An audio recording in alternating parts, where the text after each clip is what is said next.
Welcome to the Wolverine Digest podcast, the best spot for objective and authentic coverage of Michigan athletics. If you want open dialogue, honest opinions, and in-depth coverage of the maize and blue, this is the podcast for you. And now, here's your host, Brandon Brown, joined as always by Chris Breiler. I was going to start by saying go blue.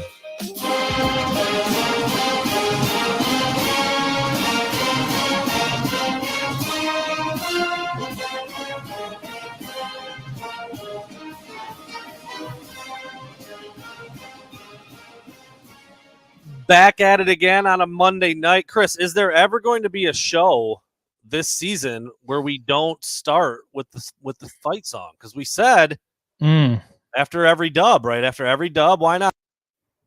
Just because, I don't know, like the season was starting and we were just back at it and we played it once and you were like, I kind of like that at the beginning of the show. Let's keep that rolling. And so now it's become a little bit of a thing. And we said if they win, Victory Monday. Yeah. I don't see it go away, man. I don't know about you, but it's not going to go away this weekend. That's for sure. We get to play it all week. Look forward to it on Monday. So we will get into some of that stuff. An article I just put up a little bit ago. The spread is massive. I don't think it's big enough. I really don't. And I listed lots of reasons why in that article. Some things are very measurable. Some of them you just have a feel for it. Some of it's what we've seen on the field, obviously. So we'll get into a little bit of that.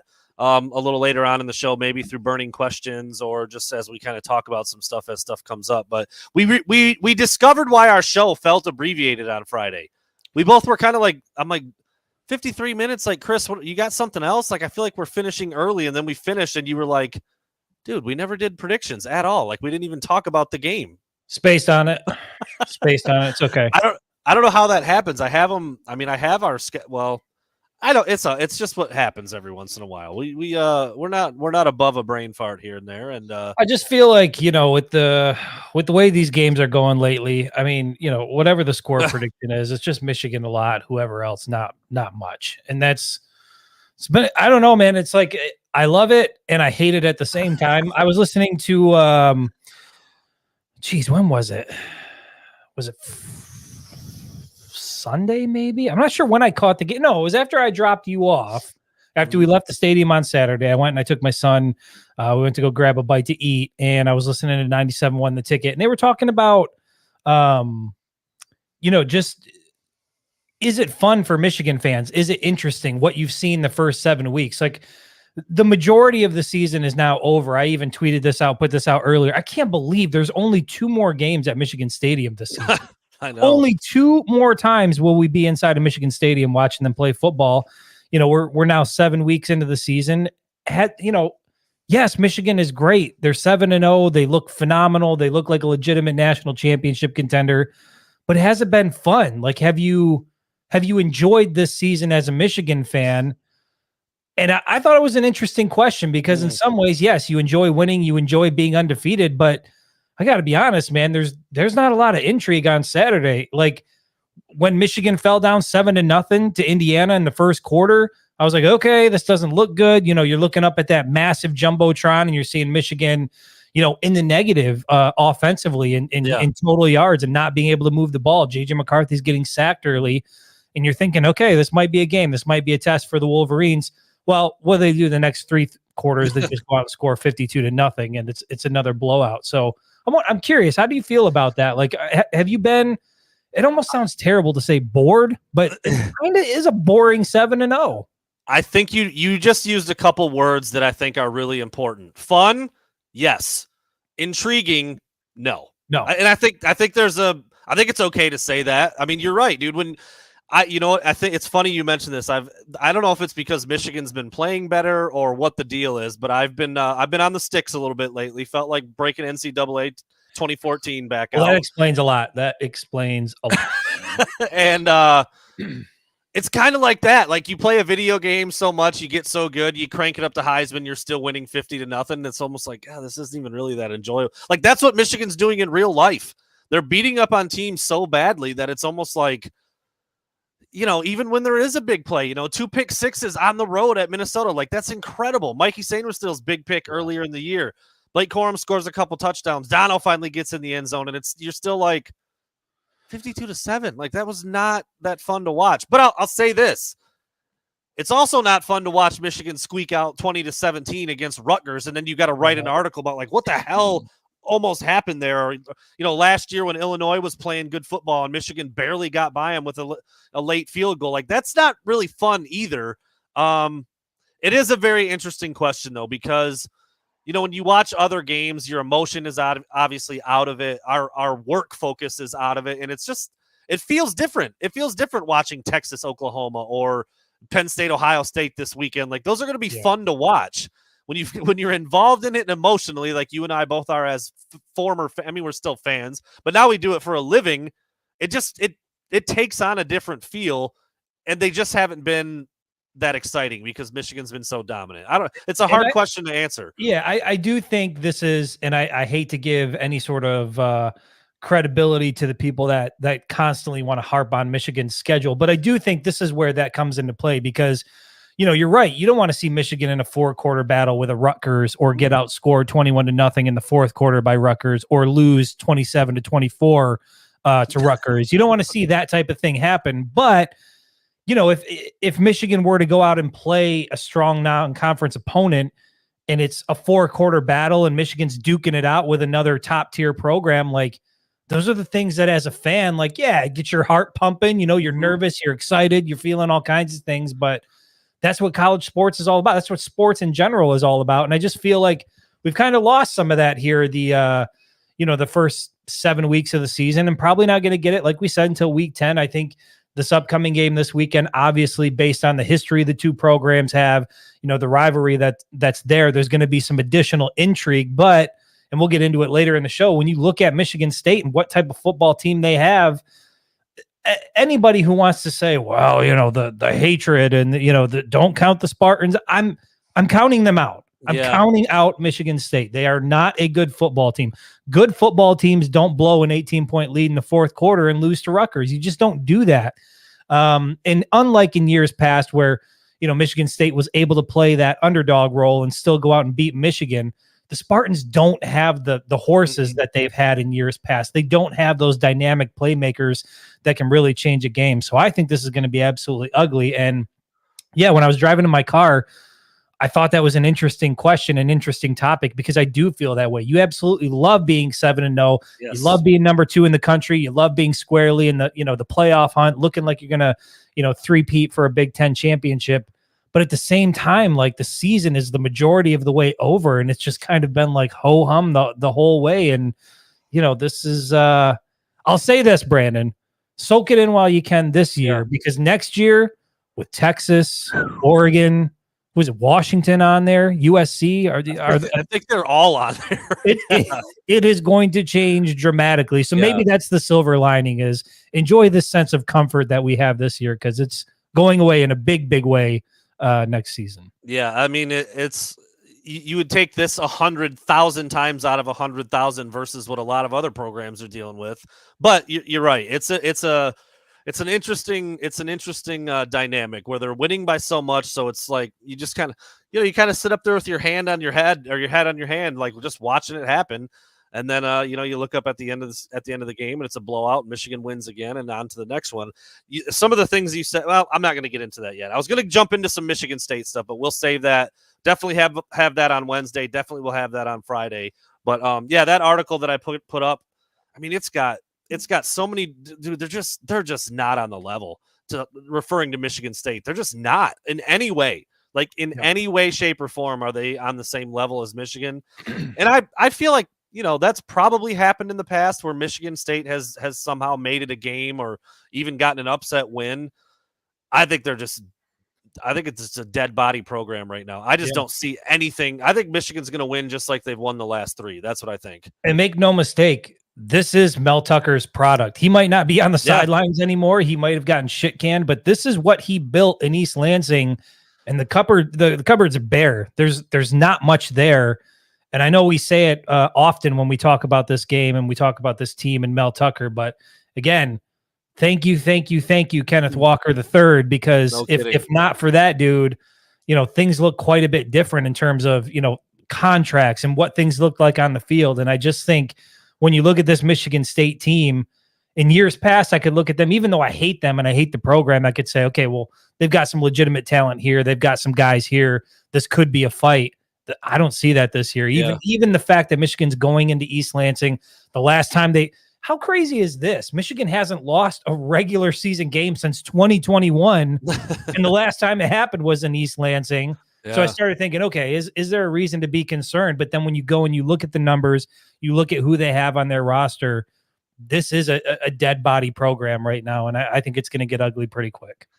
My favorite line, I'm gonna toot my own horn. My favorite line from that article I put up earlier: Jim Harbaugh is in the discussion for Coach of the Year, while Mel Tucker is in the unemployment line, and that's about as pointed as it gets. Harlan Barnett. I mean, if you could feel bad for a staffer at Michigan State, I do feel bad for the guy. He's just walking into stray bullets every weekend, man. And he's always said that he wanted to be the head coach of that team. Probably not like this. Not like this, but anyway, stray bullets is about to be a cannonball on Saturday. Yeah, I think so too. I think so too. All right, let's take a look back at last week's game. We skipped over this, as I said, on Friday by mistake. Michigan beats Indiana 52-7. I didn't realize this, Chris, but you and Trent both predicted 48-6 without any discussion because we don't talk about these beforehand. Interesting. Okay. So the exact same score prediction from you guys, 48-6, and I said 45-0.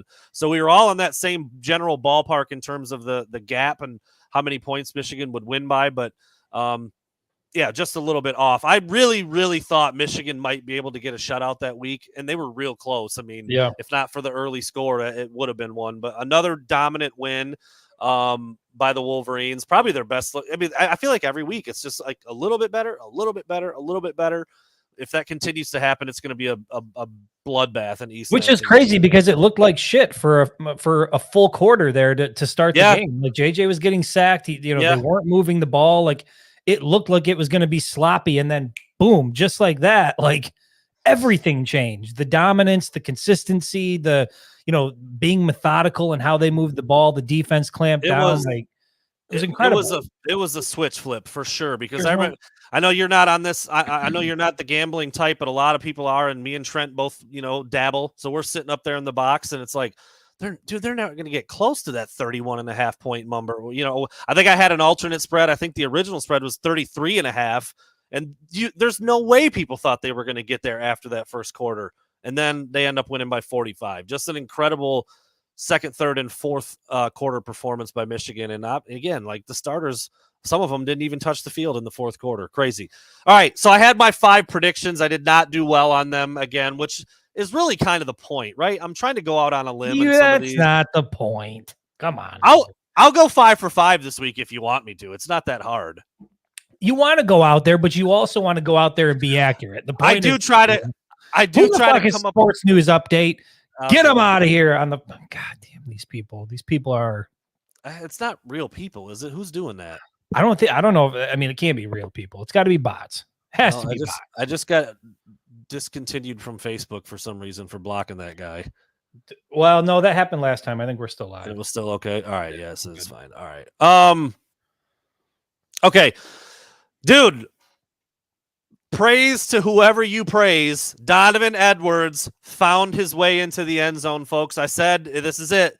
I'm going to predict it one more time. And if it doesn't happen again, I'm never saying it again. And it did. It finally did. It was late in the game. There was a lot of another one. There was a lot of back and forth about, how things played out in the first quarter where Donovan was first or second quarter, whenever it was. Donovan was in the game, got down to the 1. They go to sub in Blake. He waves him off and is like, no, dude, I want this freaking score. I haven't got one yet. Yeah. Jim Harbaugh calls the timeout, gets Donovan out of the game. There was a big back and forth about, Donovan's soft. And then there was another group that was like, no, he should have been left in. And there was another group that it was a weird little infighting about how that play was handled. Moot point, dude. Donovan Edwards found his way into the end zone. I was correct. Finally, that blind squirrel finds a nut every once in a while.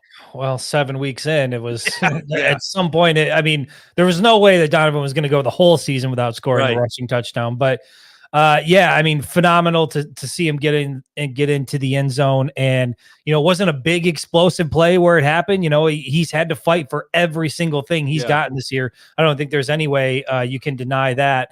And, I know that in the post game, Jim Harbaugh used that analogy, like the olive jar, like, you get one out and the rest of them start to fall out. And you hope that's the case with Donovan, because everybody, I mean, probably for the first 7 weeks, I would say that was arguably the biggest talking point surrounding the Michigan football team by far, is what's going on with Donovan Edwards. Why isn't he scoring?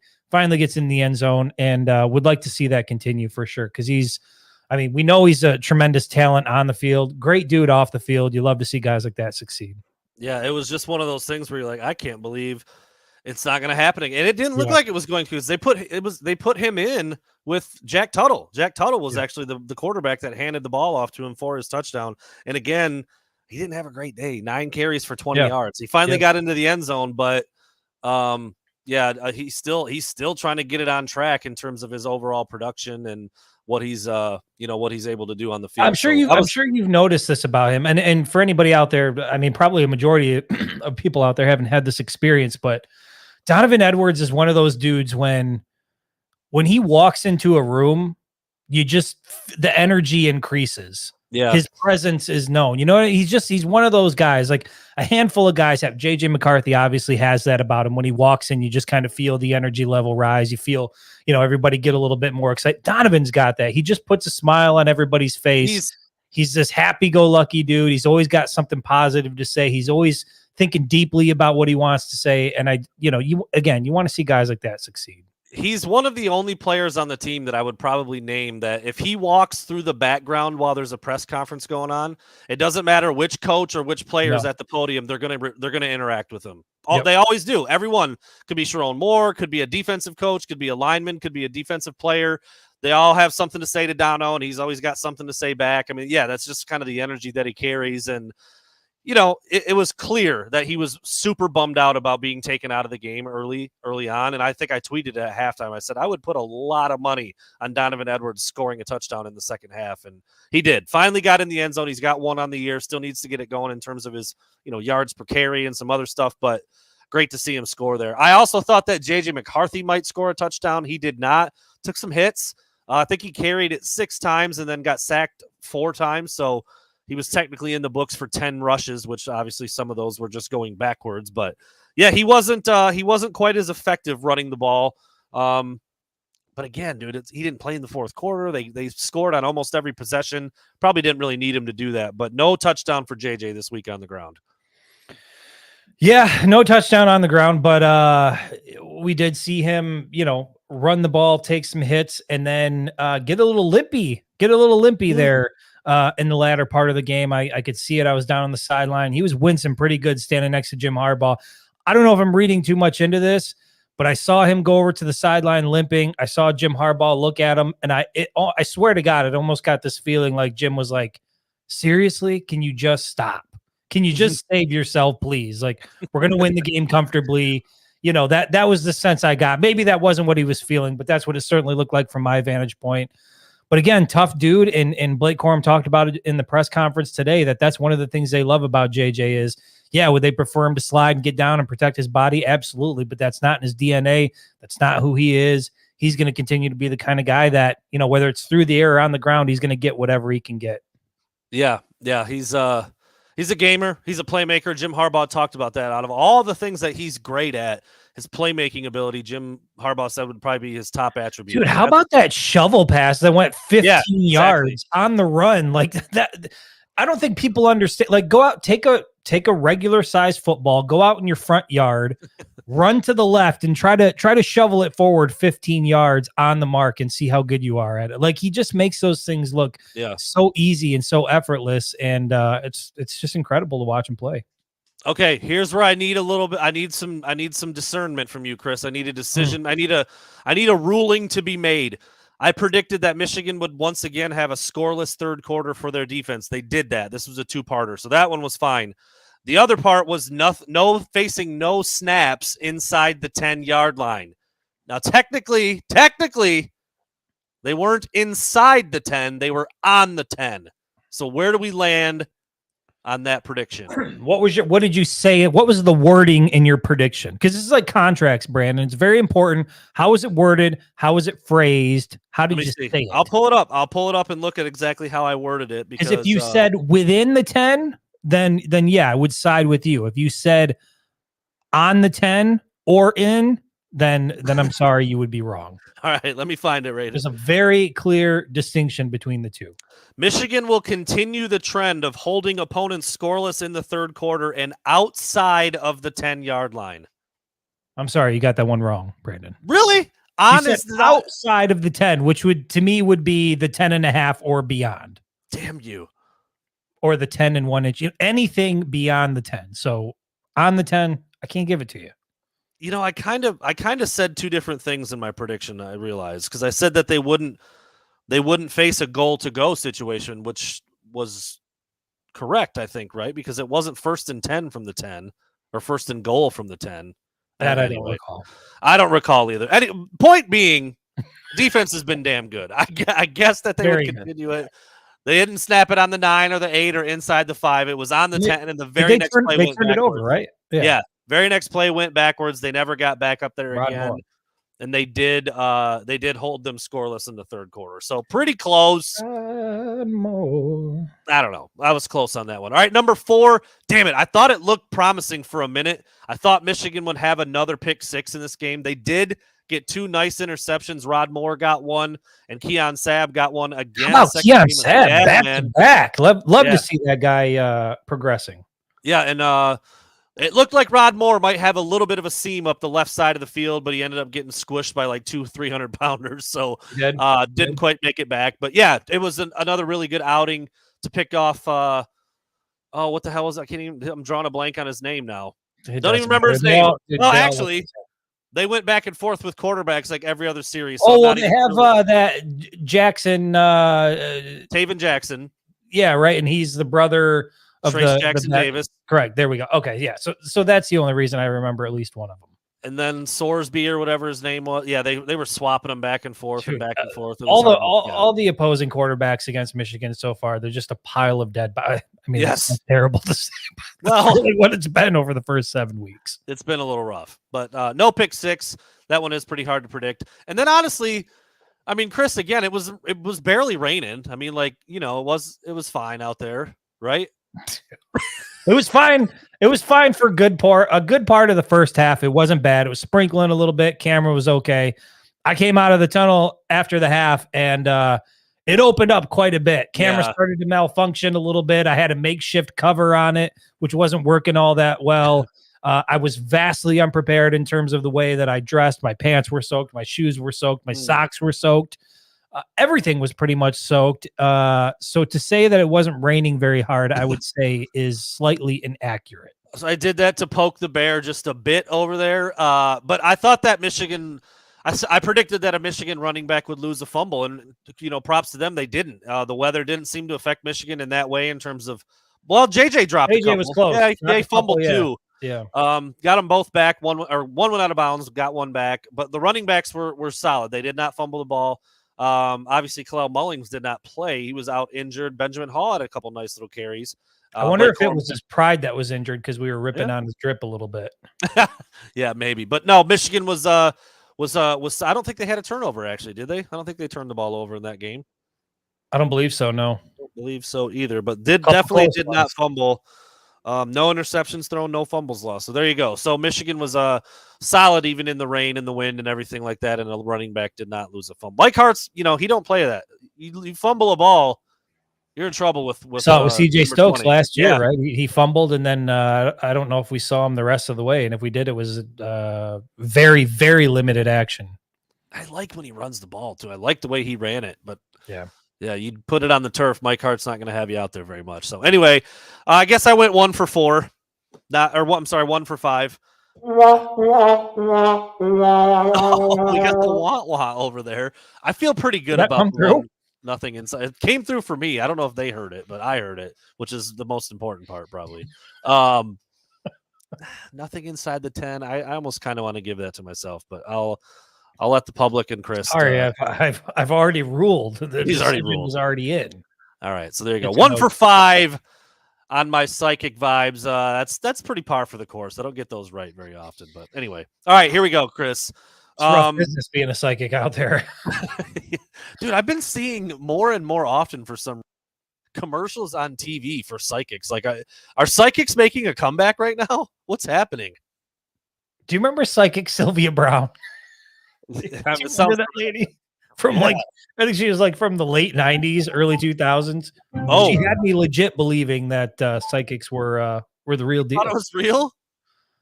Because of her. She was the one that as a young person, I was like, okay, this is bullshit. But then psychic Sylvia Brown's, and I'm really aging myself here. I'm like, yeah, there might be something to this. She's got it figured out. She found it. She found it. All right. TFG this week. This fucking guy. It's funny. I was talking to Chris about this. This fucking guy. And a couple times we've had the same one because it's been so obvious. Mario Cristobal was an obvious one. Urban Meyer was an obvious one. Yep. And we don't discuss this ahead of time, so we never know who the other one is picking, kind of on purpose, because we want to hear the reasoning and how we got to that point and everything. So I don't know. I went in a direction that. Why don't you go first? Because you brought video evidence for yours. I did. Well, I'm going to turn the music off so we don't get any cross static there. But I'm eating one of our own, and I know that's frowned upon sometimes. And he's arguably Mount Rushmore when it comes to Michigan. So this could be a bad choice, but I think everybody. Oh, wait a minute here. I think everybody can and will agree. I think I know where this is going. Okay, all right, roll the tape. But I think I know. Here is my TFG. They have a tremendous amount of trust from Michael, what he's been doing on the field. He's built relationships with the players. I tell you what, he's dealt with a lot of adversity to get here. He's grateful to be Washington's quarterback, and they know that every time he takes the field, he's going to bring that big Phoenix energy. He's going to bring that big Phoenix energy. He's going to bring that big Phoenix energy. Yeah. That's right, Harry. Let's go, baby. I've been pronouncing his name wrong. No, I think you got it right. That's the love that, baby.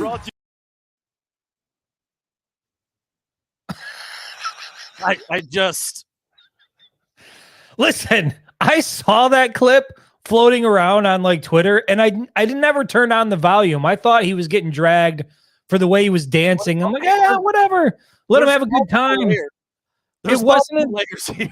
It wasn't until I turned on the volume that I was like, who in the hell at ESPN would even sign off on this? Or did he just, was it off the cuff? I can't believe there's no way that was off the cuff, right? So there's multiple things here. One, he's clearly mispronouncing the name for a terrible joke. Awful.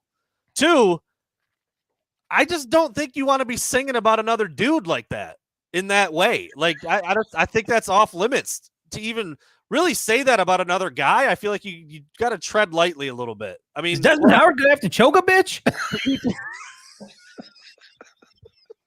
To each his own, but Dez, no. And then lastly, bro, I think Dez just got uninvited from every cookout that's ever like what.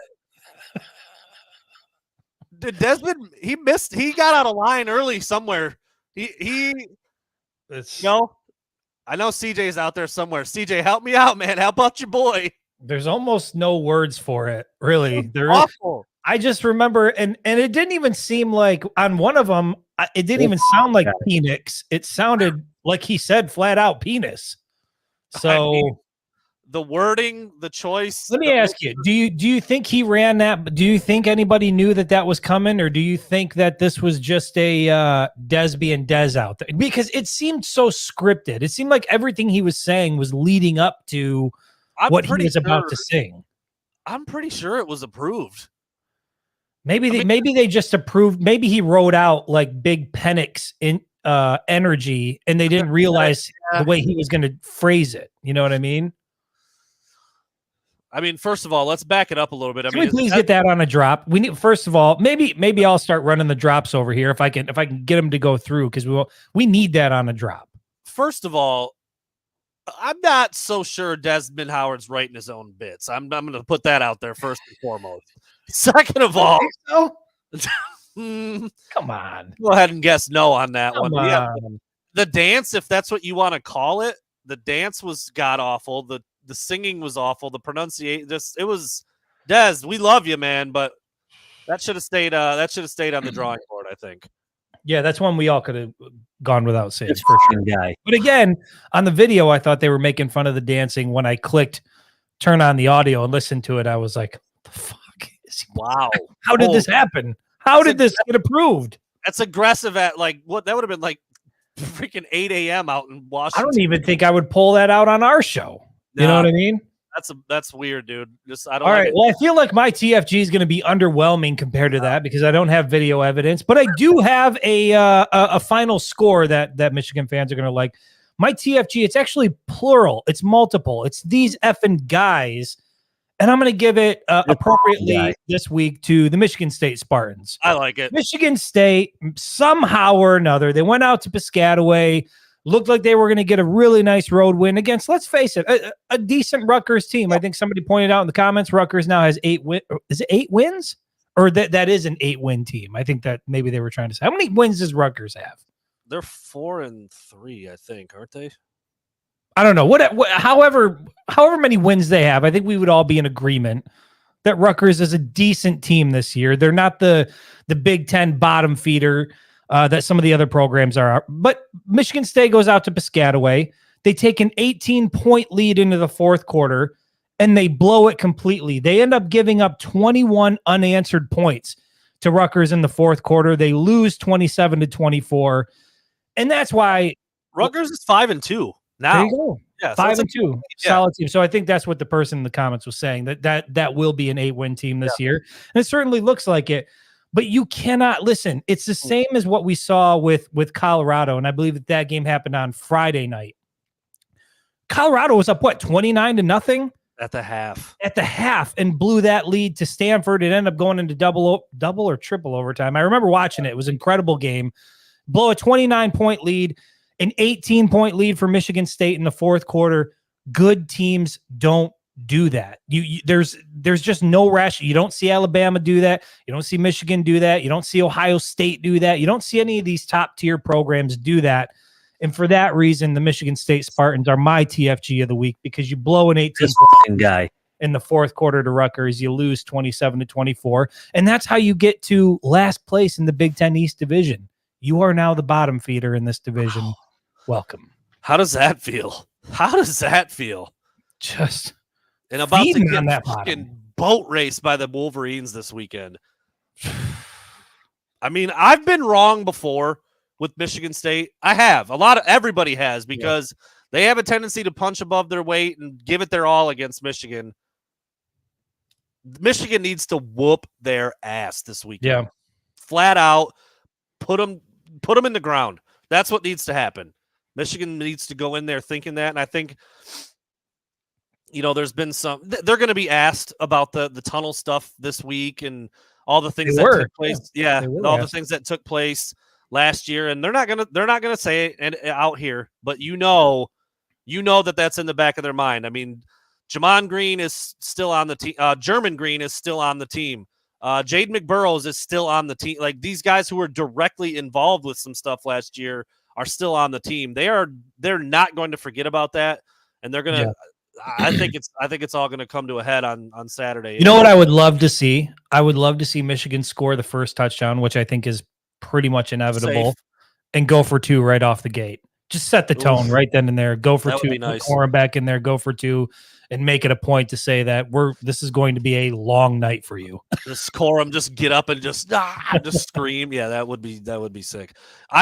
It'll be interesting to see. It's funny you bring that up, Chris. I hadn't really thought about it, but just you saying that just now, I think like all of that stuff is going to be telling. Like, if Michigan wins the toss, I think they'd take the ball, pound it down, touchdown right away. Because I think every time they've won the toss this year, they've deferred, which is, I mean, that's really like the smart thing to do. Most teams will do that. If you win the toss, you defer till the second half. But it would definitely send a message if they took the ball, ran it down. I mean, I don't think Harbaugh has that in him. I really don't. You He don't? ah, Yeah, he's got it in him. He's got it in him for sure. Did you see how pissed know. off he was following that game last yeah, year when he came Yeah. out with a prepared statement? I mean, Yeah. he was about as angry as you will see him in a press conference. yeah. Again, he was asked about it today. Blake Corum was asked about it today. They all kind of took the approach of, it feels like it was a long time ago. We've moved on, blah, blah, Take the blah, high blah, blah, blah, ground. blah, blah, Yeah. yada, yada, yada. Bullshit. I think on Saturday, and keep in mind, this is the worst team in your division. You are gunning for a national championship this year. This is a rival. They're the worst team in your division. It's Some time to shit send a happened last message. year. Send a message. Do it on the Yeah. scoreboard. Play clean.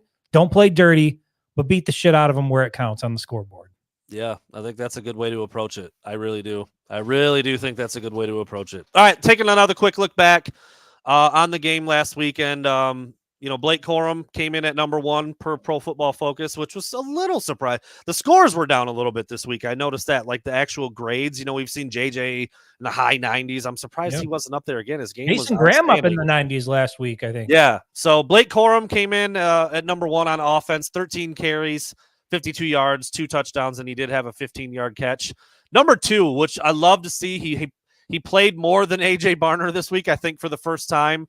Colston Loveland was second he had 3 grabs, 80 yards, a touchdown. He looks like he's starting to Can I point out on that point, how about the play? I hate to keep going back to him, but how about the play by JJ to tell Colston Loveland? Yeah. JJ's rolling out to his right. Loveland's rolling out to his right. JJ points down the field, redirects the play. Colston goes to where he's open, catches the ball, gets in the end zone. That type of thing right there just shows how good this team is. To the casual viewer, they watch that and it's a play that they see happen. But that's chemistry. That's communication between two guys who have played a lot of ball together. That's maturity from your quarterback and maturity from a young tight end. I was just going to say, super heady for a sophomore tight end to even know to do that right there. Because, he's as much blocker as he is pass catcher. So he's probably thinking, I got to go lay somebody out and pave the road for my QB a little bit. But instead, just on this split second on the same page, boom. I think it was like 45 yards, I think. It was a pretty long touchdown. So he had a really good day. And then how about Max Bredesen coming in at number 3? Been valuable as a blocker. His highest grade was as a run blocker, which is pretty much all they ask him to do. So that's pretty good that he's excelling in the area that they need him to excel in. So Blake Corum, Colston Loveland, Max Bredesen. Actually, I wanted to point this out. The number 1 scoring Michigan player on offense, number 1 graded player, was actually Samaj Morgan, but he only played 9 snaps. I have the 15 snap minimum on there, but he's been good, dude. He looked really good on his touchdown. How about the true freshman tied for number 2 in receiving touchdowns on the season in very limited action? But that's a kid that, like, the more you see him play, the more you can start to see the future of Michigan football take shape. And he's certainly somebody that I think is going to be a key factor. I mean, he's electric when he gets the ball. He's a hard runner, really fun to watch. I could see him doing damage in special teams as a kick returner, punt returner. I mean, I'm excited about that kid moving forward, no doubt. Yeah, he's not a big kid, but he plays big, man. He ran dudes over to get into the end zone on that bubble screen this past weekend. So yeah, he was actually number 1, but he only had 9 snaps. So we moved on to Blake. All right, on defense, number 1 here was Mike Barrett. He did have a 91.3 grade. That's a really, really high grade. They actually said he finished with 3 tackles, including 1.5 for loss, but they said his tackling grade was bad. So I don't really know how that works out. But anyway, he was number 1, Kenneth Grant number 2, and Rayshawn Benny coming in at number 3. So you like to see a couple of those young defensive tackles getting things done. Rayshawn Benny, dude, 3 tackles, 2 for loss, and a sack on Saturday. So he balled out a little bit for a guy who's kind of in that third wave of defensive tackles. So yeah, you love to see that there too. So Mike B, I mean, he's kind of like I don't want to say forgotten guy, but he's been here so long, and he comes out in this game, has the highest grade, and you feel like you could just count on him every week. He might not do, the big splash thing every single week. He's had some splash plays in his career, but you're going to get a solid day out of Mike B. His dad put something on social media that I thought was pretty accurate description of Mike Barrett. It said something like undervalued, underappreciated, underrated. but an overachiever. I hope he doesn't feel that way, but I can see it. There's no doubt. I mean, we don't on this show, we don't spend a lot of time talking about Mike Barrett. He's just one of those guys that quietly does his job week in and week out. He's not somebody that people are talking about on a national level. I don't know what his future in the NFL looks like, where he might get drafted. If he does get drafted, I'm not sure, but we knew when he made the decision to come back that was a critical piece for Michigan defensively in terms of his experience and his leadership there. And I do think that statement is true. He's a guy that you take for granted, but you sure as hell love knowing that you have him out there every week. Leader, hard worker, has played multiple positions. I mean, you can just he's got to be a coach's favorite. I mean, Jim Harbaugh speaks about him glowingly every time he brings him up. But you're right. I mean, there's probably 8 guys you would mention before Mike Barrett if you're talking about maybe writing an article or trying to shine a spotlight. But he's as solid as anybody out there for sure. 1 through 11 on that defense. That's why I said before, man. Like you go down that list. And if you had to rank the 11 starters, somebody would be at the bottom, but that's a damn good player, whoever it is. Yep. And you don't know exactly where Mike Barrett would come in on that list, but he's always doing the right thing, it seems like. So cool to see him at the top of that list for Pro Football Focus. That's it. Burning questions. Finish us out. We're at 40 minutes. We're going to go well north of an hour. About a 2-hour show on our hands here, folks. So strap in. All right. A beer. Get yourself something to eat here. I started TFG.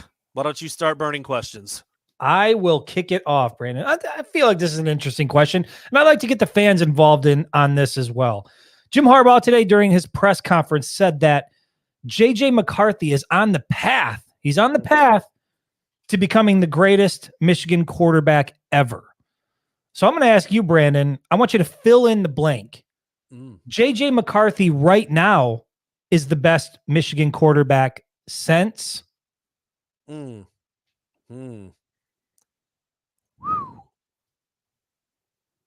that's a Chad Henne. Yeah, that's where Chad Henne. I mean, Michigan, for as good as Michigan's been, over the years, late 90s, early 2000s, and then obviously there was a dip, but they've, it's always been Michigan. They've always gotten recruits. They've always got good players. Quarterback has just been average to slightly above average at best. I mean, none of them have went to the pros. If they did, it wasn't for long.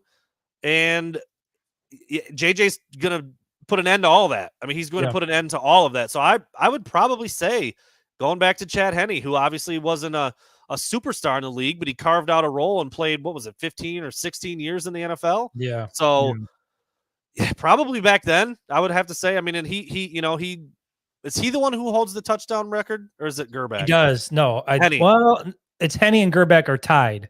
Okay, and so they Henne both holds the passing yards, which record. Obviously playing as a true freshman helps. He got he got a lot more games, but yeah, I would say Chad Henne. Yeah, but that's where my mind went to as well. But then I was like, okay, Yard dog. Well, listen, you just gotta love him. He's my favorite quarterback of all time, and there's people out there that think I'm not going to give those people any sort of ammunition to come at. Denard Robinson, my favorite Michigan quarterback of all time. J.J. McCarthy quickly getting there. But when I was trying to compare him and you look at just, pure quarterback, I did go back to Chad Henne. And then I was like, okay, if I had the option of J.J. McCarthy and Chad Henne, who am I taking? It's J.J. McCarthy every day of the week. Yeah. So then I tried to go back before Chad Henne, and I'm looking at other Michigan quarterbacks throughout history. And I'm not sure that there's any quarterback that Michigan has ever had that I would take right now over J.J. McCarthy, which I think is just an incredible thing to say. Tom Brady included. Tom Brady included. Yeah. He's only a junior. He's midway through his second year as a starter, and there is not a single Michigan quarterback throughout the program's history that I would choose to have right now over him. And that's just an incredible place to be. Yeah, it is pretty special when you look at it that way. I mean, yeah, you could go down the list and just see who was the starter that year. Right.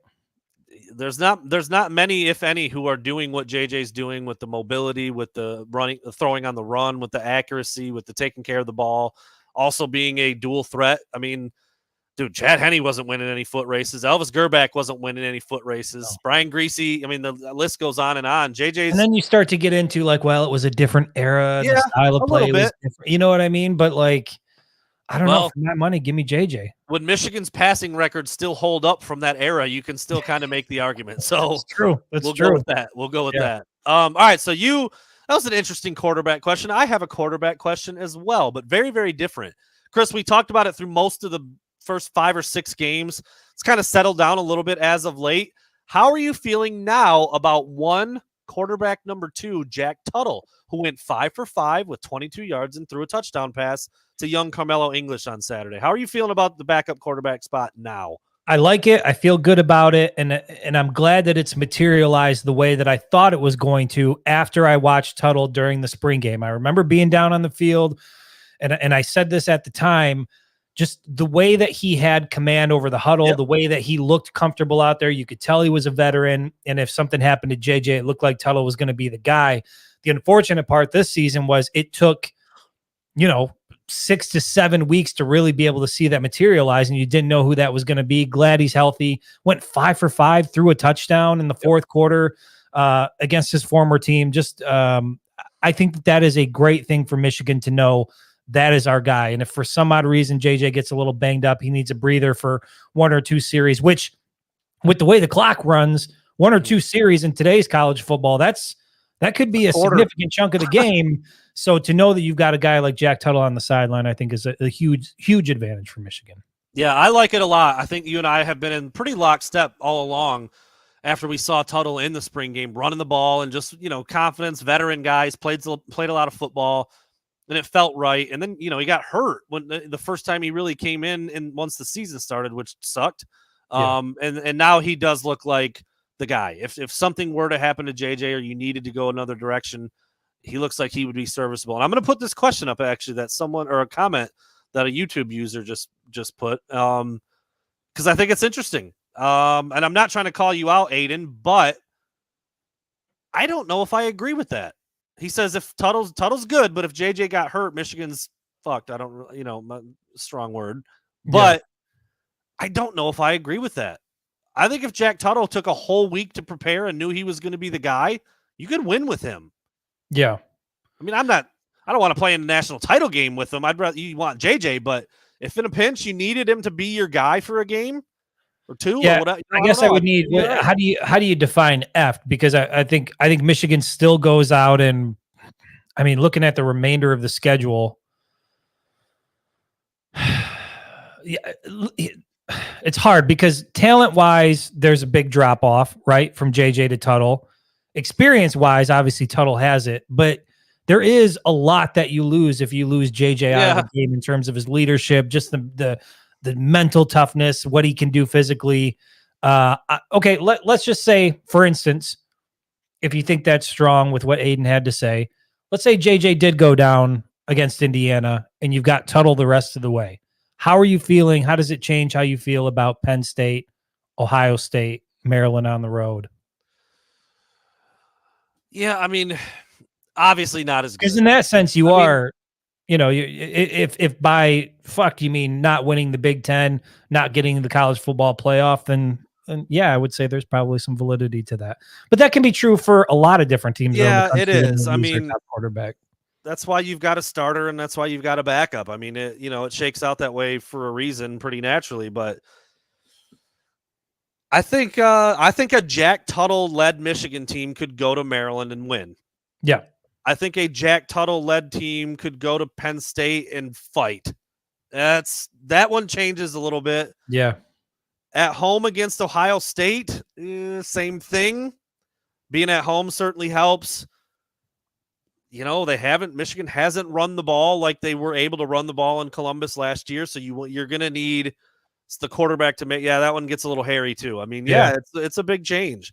JJ McCarthy is being billed as a top 10 draft pick and Jack Tuttle is not. Yeah. Excuse me. I mean, it's a pretty obvious answer, but I like where the position is now versus what we were wondering about 3 weeks ago. So sure. So I think, valid point to Aiden. I think obviously if JJ goes down, which nobody wants to see happen, there is a solid option with Jack Tuttle, but it certainly changes the equation to how the rest of the season could play out. There's no doubt. Yeah. All right. There's my Jack Tuttle question. No, we're just we focused on the backup quarterback this year way more than we usually do. A lot. That's all right. Yeah. Well, it's a valuable position. I'm going to keep it on the offensive side of the ball. I'm going to ask you about Blake Corum. Corum is currently 12 touchdowns away from tying Anthony Thomas to become Michigan's all-time leading rusher. Now, I know that there's another gentleman out there who had like 70 rushing touchdowns in the early 1900s, but that was before the forward pass was legal.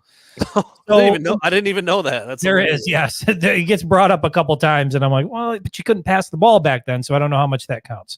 So anyway, he's 12 away from tying Anthony Thomas for number one all-time. And he also leads the nation currently, Blake Corum does, with 12 touchdowns on the ground. So I'm going to ask you this. We're 7 weeks into the season, right?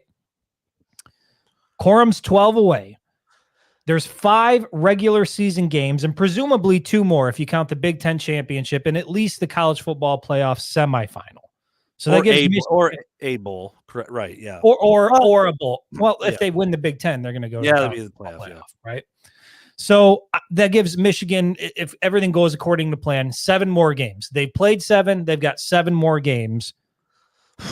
Do you think Blake Corum gets there and ties Anthony Thomas to get to 55 by season's end? He's 12 away from 55. He's got 12 through the first 7. He'd need 12 through the last 7. I think he's already done it. I think he comes up a hair short because better opponents, more wear and tear. You know, Blake Corum week 11 is not Blake Corum week 1 in terms of how his body feels. Your better, more physical opponents are coming up. All the stuff we've said about Michigan State, like that, I still expect that to be a little bit more of a physical matchup than say Minnesota or Rutgers, maybe not Rutgers, but point being, better opponents coming up, more hits, more wear and tear. I mean, they're just natural with the position as the year goes on. Running backs get dinged up. I mean, I hope he stays healthy. If he stays healthy all the way through, it's going to be real close. Yeah, like real close. But even if he just steps on someone's foot and has to come out for a few series or something in a game, he hasn't had to do that yet this year. But he's also not played into the fourth quarter in some of these games. So, man, it's going to be close. I would put his career total like 53. He might get like right there. It's going to be really close and fun to follow that. Here's what I think, Brandon. I think he at least ties it. And I think that Jim Harbaugh and Michigan have shown through the first 7 weeks that they are committed to getting Blake Corum in the end zone at all costs. Yes. And to this point, through 7 weeks, to your point, he's got very low mileage on him so far. Hasn't really been asked to do much. Hasn't had to play a full game at this point. I know that there's tougher teams coming up on the schedule, but I think that also means they're going to lean more heavily on Blake Corum to get in the end zone in those short yardage situations.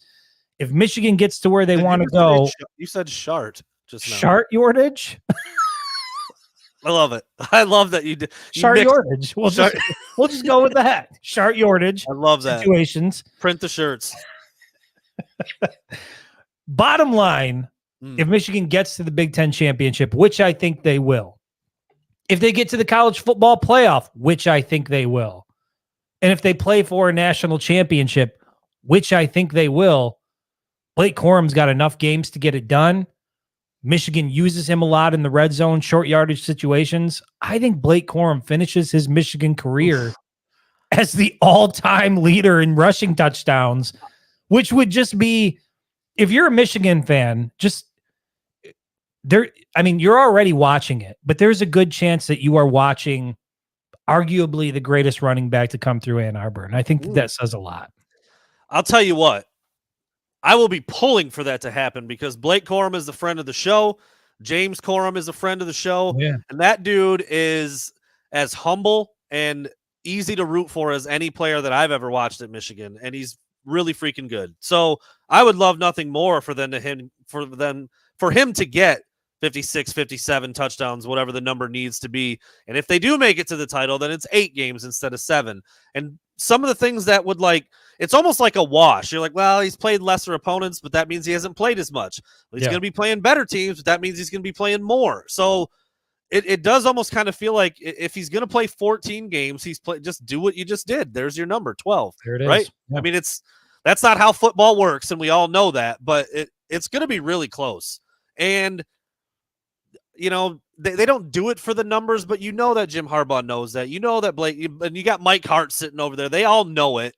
They're all very, very astutely aware of what needs to happen for him to be at number 1 on that list. So, and let's be honest. If not for the injury against Illinois last year, I don't think there's any question that he's breaking it this year. So, I mean, this is coming, this is missing Ohio State, missing the Big Ten championship, and missing the college football playoff semifinal. There's 3 games where, I think you could have counted on him to get at least 3 touchdowns over those 3 games last year. So the fact that he's even in this position, he's doing it again off of the knee surgery. He's just Mr. Consistency. He's that blue collar. Everything you want in a teammate, in a guy in your locker room, Blake Corum has that. Michigan has that in spades this year with just high quality, high character, hardworking guys that set a great example. And Blake Corum is damn near at the top of that list. And I think he gets it, man. I'm looking at the numbers, looking at how little he's played in the first half of the season, looking at what's coming up, how much they're going to need him, lean on him. I think he gets it. Yeah, it's going to be really close. It's going to be fun to monitor that. Chris, real quick while I'm thinking about it, so I don't forget at the end of the show, something's going on with Facebook, just something to be aware of. I'm not getting any of the comments from Facebook, and I have a little alert that says some destinations won't get comments. So apologies to all the Facebook. I believe the viewing is still working because our number looks good, but I'm not getting any comments from the Facebook page, only from YouTube right now. So apologies to anybody over on Facebook who might be trying to comment. We are not getting those right now, and we'll try to figure that out when we're done. But just wanted to point that out right now while I'm looking at it. On my side, I can see that we're still live. Yeah. Okay. Well, at least they're watching, but bummer for anybody who's trying to comment. I'm not seeing them. It looks like we might have to adjust something when we get off the show, but we'll try to get that taken care of by Wednesday. All right. My second question, Chris. Colston Loveland. Dude, when he's on. He had the 3 catches, the 80. We talked about the big play between him and JJ. He looks as good as any tight end in the country. He now has 19 catches for 285 yards and 2 touchdowns on the season. 19 for 285, 2 scores. We're at that, 7, technically past the halfway point because the regular season is 12 games, but halfway point if Michigan does play 14. What do you think Colston Loveland's final stat line will look like? Because I think it feels like this last week was the first time he played more than A.J. Barner. I think we're going to see a little bit more of that moving forward. Like he's going to become a bigger part of what Michigan's doing against some of these better teams. So 19, 285, and 2 finishes with 19, 285, and 2 finishes with 38, 295, you said? 285. 285. 485 and 5. Okay. I like it. I'm a little more bullish because I do think that they're going to use him a little bit more. It's starting to look that way. If the trend continues to where he's out there a little bit more and Grant Newsome, can take the training wheels off, so to speak. Remember he talked about, I don't want to use him too much. I don't want to get him more out like I did with Scooney last year. I've got 45,606 for Colston Loveland down the stretch. So just a little bit above a double up, basically, is what I see, because I think he's going to be utilized more. You went more with kind of just doubling up what he did already, right? Which is reasonable. I mean, we're going to see still a steady dose of AJ Barner, particularly when they get into games like, you go to Penn State, on the road at Maryland, back home against Ohio State, and then whatever happens in the postseason, the Big Ten championship and the college football playoff. I think AJ Barner is going to continue to play a huge factor. So I would say, neither one of the predictions are off, but I don't see a more prolific second part of the season for Loveland. I think it's going to be pretty consistent with what we've already seen. What's awesome about Colston Loveland, and there's a few players on Michigan's team. Like if I told you, Chris, you know what? Or let's say you had a Saturday, just you had a coma. You were in a coma on Saturday. You came out of it. I said, just a one day coma. Let's just say you died the other day. You're fine. 1 day coma. You had too much Papa John's, dude. That's not your go-to. What's your go-to? It's Jets pizza. You had too much. Listen, I will do a free sponsorship. Jets, if you're out there, if you're listening, if the Jets leadership is on listening to this podcast right now, all you got to do is pay me in pizza. Pay me in pizza. That's all I want. Listen, you can go to the fancy, one-off type shops, whatever. There's nothing better than Jets pizza. Nothing in the world. Good. All right, so sorry about that, but when you talk about Jets, it really gets me going here. Shameless plug. You have a Jets coma on Saturday. On Sunday, I finally get a hold of you. I was like, dude, did you see Loveland? He had 5 catches for 50 yards and 2 touchdowns. Yeah. Totally believable. Totally believable. Yeah. That's why I think a good game here, a good game there, a little more usage. I like Loveland down the stretch. All right, what do you got? That was a long. We got into Jets pizza. We got into comas. People dying on that question. Wild. All right, I'll just ask it very, very simply. We know we got a rivalry game coming up this weekend against the Spartans in East Lansing. I'll ask you point blank. What's your biggest concern about this game? Parking. If you remember, parking at Spartan Stadium is a bitch. I don't like going there. It's annoying. You don't find any place to go. That genuinely might be my biggest concern for us on Saturday. Well, game related. Let's just try to stay within. I mean, are there any concerns that you have as far as what's going to happen on the field? Not really. I mean, the only thing you just hope, that it doesn't get ugly. Nothing stupid happens. Nobody gets ejected for something dumb, or if somebody gets hurt. I mean, football is football. You can get hurt on any play, but you'd hate to see it happen because of some cheap shot or something. I mean, who was it? Shea Patterson? And I can't remember the lineman for. I mean, a couple of years ago in Michigan Stadium, there was a defensive lineman who took an extra 4 steps and absolutely blasted Shea Patterson in one of the dirtiest hits I've ever seen. He got kicked out of the game.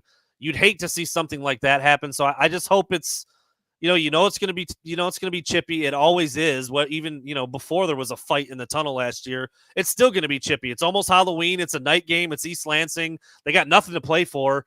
It's, you hope that doesn't happen and that Michigan can get out of there with a win and healthy. That's what I would say. On field scoreboard win. No, I have no concerns. Michigan's going to win the game. It's just about, how it plays out and what extracurricular things might happen. I'll keep my answer short. It's injuries, hands down. And I've seen a little bit of it. I know that there's crazy people out on social media. I get that. I understand that. I do a lot with social media. I see it all the time. But there are people out there that are literally calling for, take out JJ's knees. Let's do this. Let's do that. And I don't know that gets through to the locker room. I'm not saying that the players feel that way, but there is some out there that we got nothing to lose. Let's ruin Michigan's season at all costs. To me, injuries, dirty play, that's the biggest concern this season or this game for me. I would say do what you got to do in the first half. If we don't see JJ McCarthy after halftime, I'm totally fine with that because let's play Jack Tuttle for an entire half. Let's get everybody out healthy and get him into next week. It's one of those things, dude. It's you take any dynamic, you take any group of people, take 100 of them. There's going to be 8 or 10 shitheads in there. That's it. So you take 100 Michigan State Spartans, dude, 90 or 95 of them are never going to try to hurt another play on purpose because they respect the game. They respect the grind. They know what they go through to get to that point, and they're just not going to do that. But there's a handful of people on every football team that would take a cheap shot at somebody in the heat of the moment. They lose their cool. They don't have that composure, and they would do it. And you hope that doesn't happen. Yeah, because I've seen the same thing on social media. Yeah, not from actual people at Michigan State, but just dinks out there that would say, leave a mark. If you're going to lose, make sure you whatever. Dude, you just hope. You hope and pray that nothing like that happens in both directions. You're going to be eating a battery if you show up to Spartan Stadium. Yeah, that guy. He's angry. He's got no one to love. They certainly moved on to basketball season real quick over there in Spartanland. Well, I give them this though. They've been riding the Lions wave pretty hard, and I'm here for it. I'm fine with that. Tomorrow they're going to do a little bit more college football talk, but today was all Lions, and I'm cool with that. About them Leos, dude. 5-1. I know you're not a big NFL guy, Chris, but it is. I'm thinking about jumping on the bandwagon. I watched it. nice to see. I watched it on Sunday, and I was thinking to myself as I was contemplating jumping on this bandwagon here. I'm like, is that a bad move? Is it a corny move? And I'm like, well, I don't really care. No. It doesn't really matter. Here's the thing. I've never really been a fan of any NFL team. I just really watch the NFL. So it's not like I've been like a huge Patriots guy because I can't get enough of Tom Brady, but now I got to be a Lions guy. I've just never really been into the NFL. And I think part of the reason is because the Lions have always been shitty. Wow. So I've never really had a reason to really get into pro football. That's why I'm constantly focused on college. But, watching the team succeed, watching them go to 5-1, the way that they play, I know that on the Fox broadcast, Joel Klatt was trying to draw similarities between Michigan and the Lions and the toughness and the physicality and all that. And when I watched them play on Sunday, I felt that and I saw that. And I can't remember who it was that made that block for St. Brown. Craig Reynolds. Just an incredible fucking play. I mean, the way that he got out, the way that he eliminated that guy, that's the type of shit that just gets you going as a fan. And I think I don't know that I'll be buying a jersey in the near future, but I'm certainly finding myself tuning into the Lions on Sundays where normally I would be spending time with my family. I now have another excuse to not spend time with the family. Yeah. Craig Reynolds, 4th string running back. He was a big focus of the Hard Knocks show because he was one of the guys, like the last guys to make the team and not get cut. Yeah. Montgomery goes down. Gibbs has been out. Zonovan Knight, I think, is out for the season, a guy they signed late. So Reynolds suddenly is like getting carries and playing in meaningful snaps as the 4th string back. And that's like his MO, that block. That's how he made the team. That's incredible. Guys love him for stuff like that. So yeah, I would say as a diehard Lions fan, and I've been through lots of downs, not very many ups, we would welcome you with open arms, Chris, because of what you said. It's not like you're jumping ship. You're boarding for the first time. You're like a foreigner almost. We're not going to turn you away. And I do want to say this. I do think there's something to, if you're a sports fan, and the reason that this sticks out is I distinctly remember seeing on social media, there was a guy who had been a Raiders fan for a very long time, season ticket holder, actually wrote a long note to the team saying, look, I can't do this anymore. I can't keep spending money. I can't keep investing time. It's taking a toll on my mental, like just the lack of success. And I think there's something to that. Like the Lions have been bad for a very, very long time. I don't think you need to sign up and emotionally invest into something like that just to reap the benefits when it finally comes to fruition.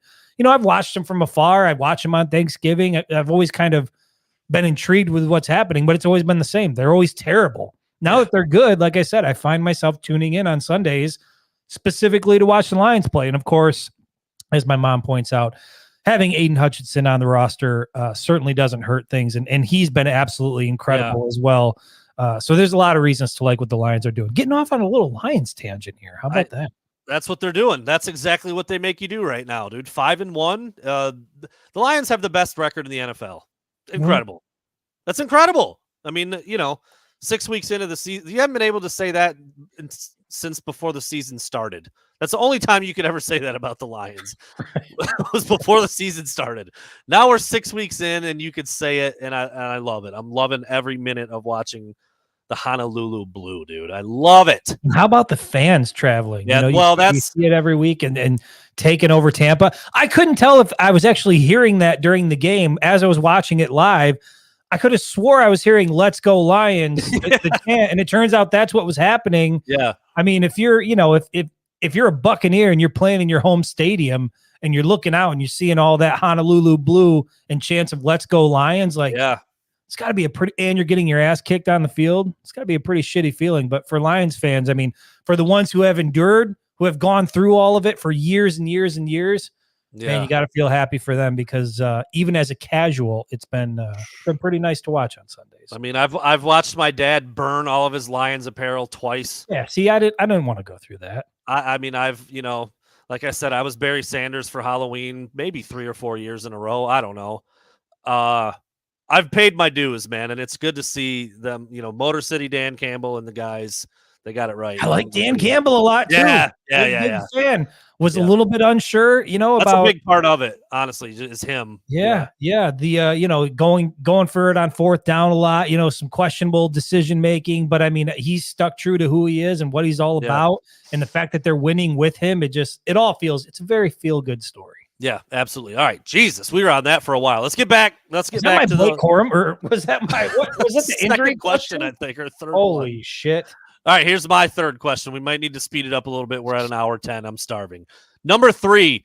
Now that Donovan Edwards has 1, what does he finish with? How many times does he find the end zone? Now, is it going to be the olive jar, or is this just going to be a down year for Dono?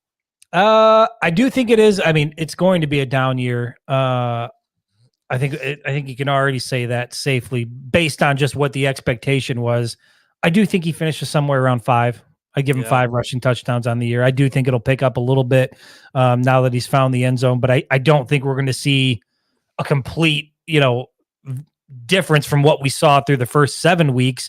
And the reason I say that is because the yards per carry isn't really going up either. Yeah. I mean, I know he found the end zone, but again, he had like 9 attempts for 20 yards or something like that. So based on that, I just don't see it changing that much the second part of the season here. I'm with you. I like the number. That's 5 is what I was thinking. That's 4 more. So basically every other game, pretty much he's getting a score maybe. Because, you get inside the 5 or call it the 10. You get inside the 10, it's not Donovan. He's not the one getting the score. It's going to be Blake or maybe Khalil Mullings if he comes back healthy. I mean, those are your 2 short yardage goal line backs. Blake is phenomenal at finding the end zone from about 3 yards in. So, yeah, I'm with you. I just don't think he's going to go 7 games without scoring again, but he's clearly not option 1 when you get close. And yeah, his propensity for the big run just hasn't been there. So it's going to be, it could be hard for him to get many more than 4 or 5.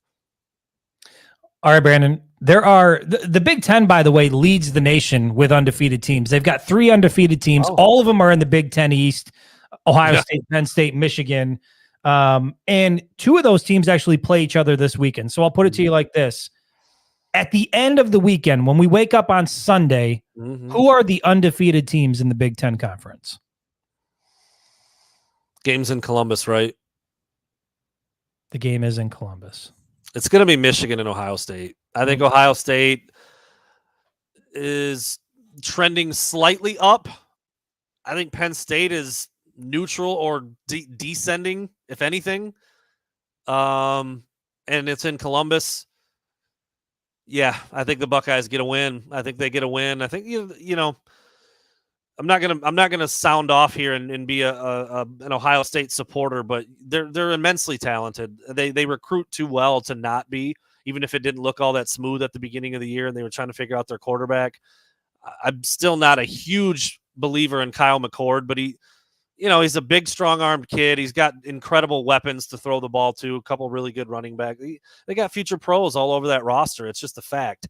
So I will take Ohio State. I don't think it's going to be convincing, but I will take Ohio State. Yeah, I am torn on how to feel about this because on one side, I'd really like to see the Buckeyes get pantsed in Columbus. Yeah. On the other side, I'd like to see them come to Ann Arbor undefeated with hopes of, winning in the Big Ten and getting to the college football playoff, only to have that shattered in the big house. Ohio State going to Notre Dame and winning changed my perspective on them enough to give them the. Yeah, but is Notre? I mean, I know Notre Dame did what they did against USC, but I think Notre Dame's pretty good. I think they're decent. I think they're pretty good.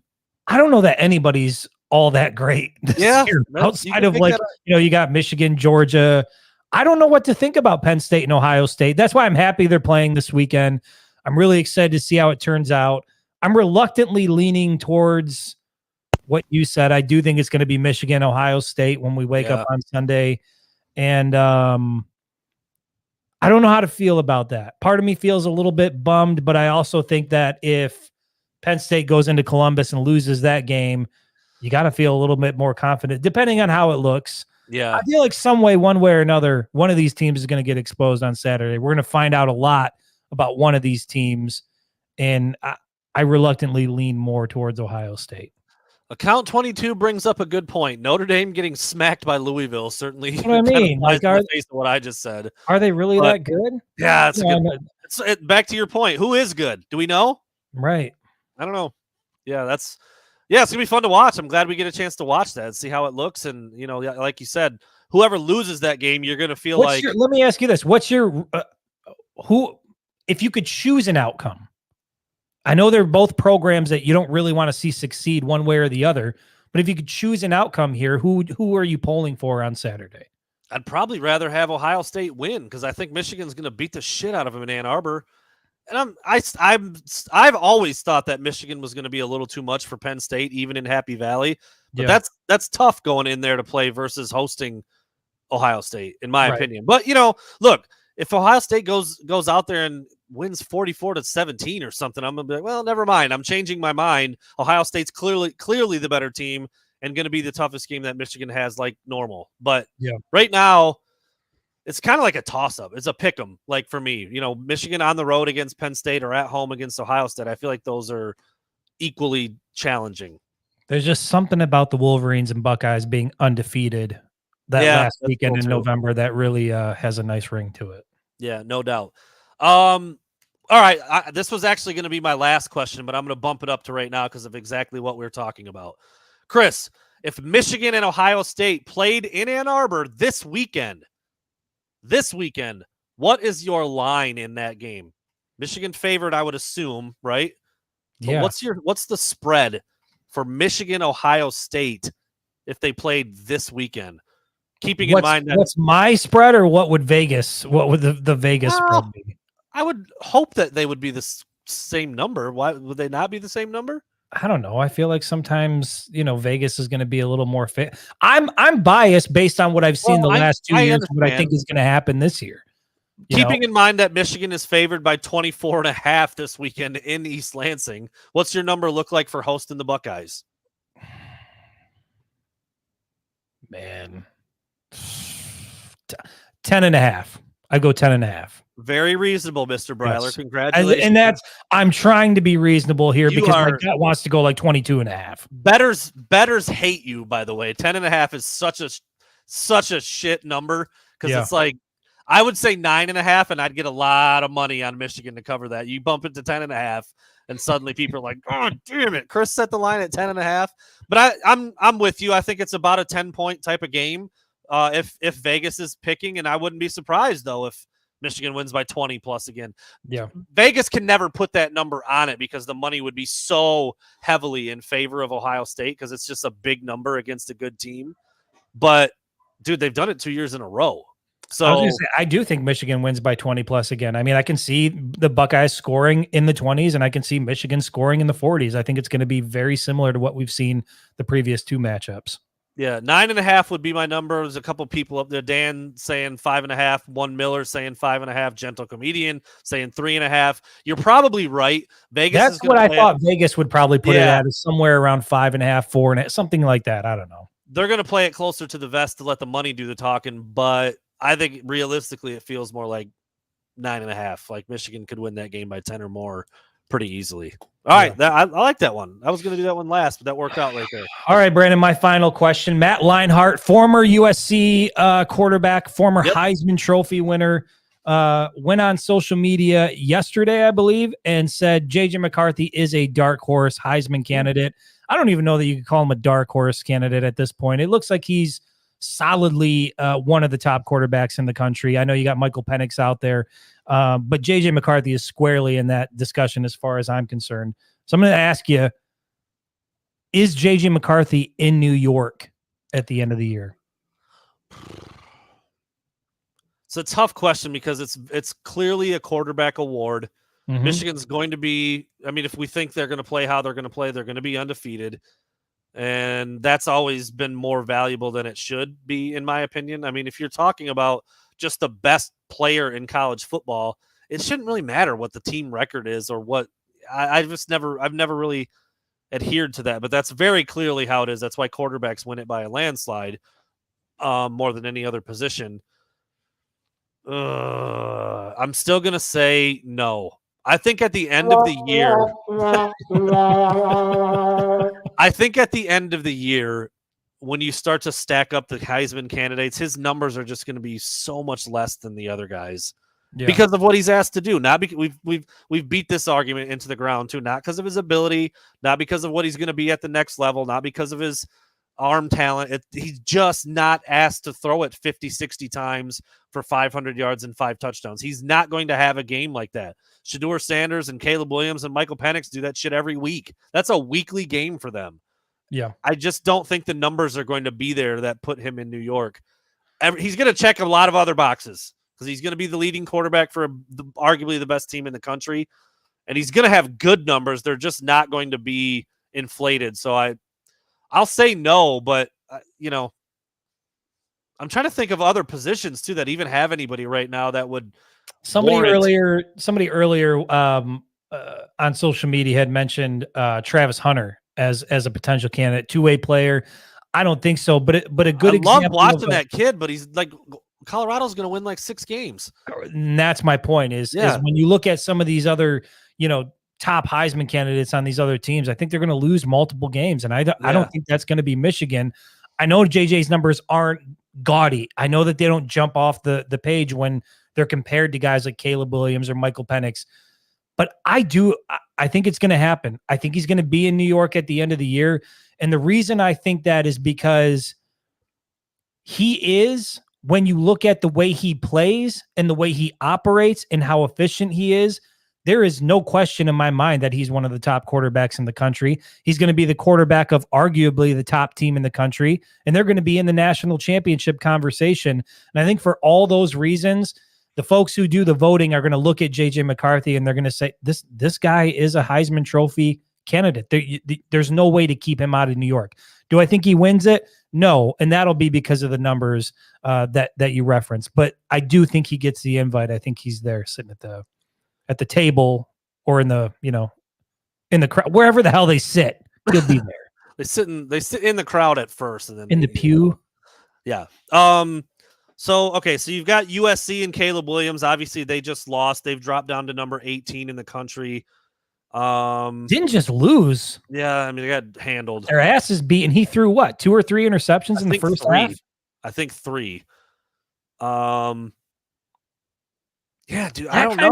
That kind of game kills a Heisman Trophy run. To me, it looked terrible. I would like to take an incredible run. I would like to take a little deeper dive into some of the rosters of the other really good teams, like Carson Beck, the quarterback out of Georgia. He's not going there. I don't know. Do they have a big time receiver or running back? I don't think so.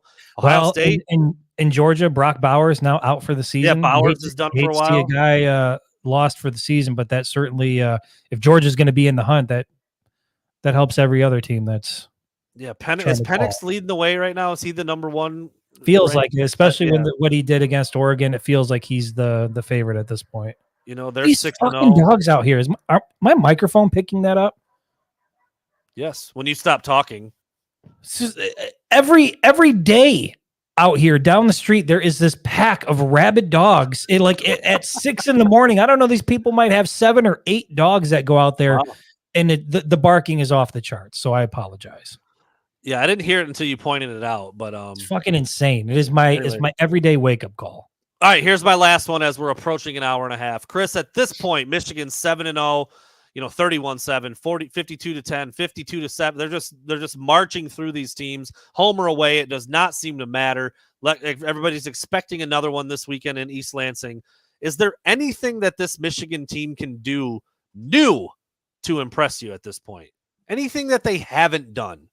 Anything new that would make you say, "Damn, they're better again. They got better again this week."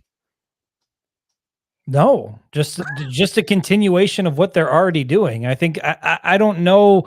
We've talked about this before. Like, point out the weakness on the Michigan football team. Good luck. I don't think there is one, and so for that reason, I'm not really sure that there's anything that they can do better because everything they've been doing seems to be working just fine. It's perfect for what Michigan football is supposed to be. I said this a while ago. I feel like this 2023 team is the best version of what Jim Harbaugh has been trying to build since he came back to Ann Arbor.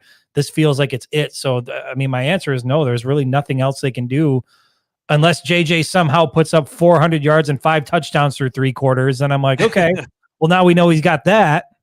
Yeah. Mine's an easy one, and it's very specific, and it's just been so freaking close so many times. It's pitch a shutout. I would love to see a goose egg up there for the defense. We talked about how special that would have been had it held on in Nebraska. It hadn't happened in, like 70 years or something. Like that, yeah. And then obviously last week, if it wasn't for the little bit of a slow start, they did pitch a shutout all the way to the end of the game against Indiana. And how awesome would it be if it was this weekend in East Lansing and Michigan can roll out of there off of like a 45-0 shellacking of 45, 58, whatever you want to call it. My point would be, it feels like that's one of the only things that they haven't done yet, and that's just being greedy. Yeah, I mean they've been so good that is a 74-yard touchdown against fourth stringers and walk-ons really all that different in Nebraska than a shutout? No, right. But you'd still love defenses and defensive coordinators love to see that goose egg up there. So that's it for me. I would love to see a shutout. Would love to see it this weekend. It would be an incredible way to go into East Lansing. Still nobody. Wait. What was the final score for Minnesota? 52, what did the Gophers put up? 52-7. So still nobody to put up more than 7 points against that Michigan defense. 10. Rutgers had 10. Rutgers. I'm sorry. No, it's 31-7. Who had 10? 51-10. Nebraska, I believe, was the final. I don't think so.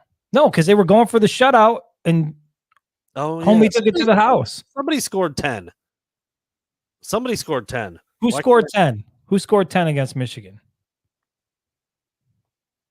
Somebody will have it. Minnesota. Minnesota had 10. 51-10. God damn it. Yeah. There it is. I knew somebody had 10. But no, I would love to see a shutout. Jesse Minter would love to see a shutout. Those defensive players would love to see it. I think that's really about all that this team has not done at this point. Like you said, yes. JJ to blow up and have an absolutely huge game would be super cool. I don't think that's going to happen. It would take feels like 17 of 20 for 220 yards and a couple touchdowns is pretty much a week in, week out deal. That's the company line for JJ McCarthy. Throw like 3 or 4 incompletions, get a couple touchdowns, take a nap in the fourth quarter. It's not bad. I like it. Wednesday, fan-led. Bring yourselves, bring a friend, bring everybody you know. Load us up with questions on Wednesday so we can have a killer show going into Michigan State weekend. And then Friday we'll really get into it and definitely not forget our predictions this time. I don't know how we did that on Friday, but we did. Anything else, Chris? We good to go? Nothing. Nada. Nothing else. There you have it. Hour and 27 minutes in. I got a couple drops I got to grab. Chris said Shart on accident at 53:23. I don't think I did say Shart. I'd like to. I'd like to go back and review the tape on that one. And what else did you say we needed for a drop? Oh, Dez. We need Dez. We need that chant for a drop. There's no doubt about that. All right. We'll get on that, and we'll see you guys on. And yes, come back on Wednesday, please. It's State Week. I know that they suck. I know that they're bottom feeders. I know they're awful. But bring your questions. Let's talk some shit about the Spartans here on Wednesday. Come on. I like it.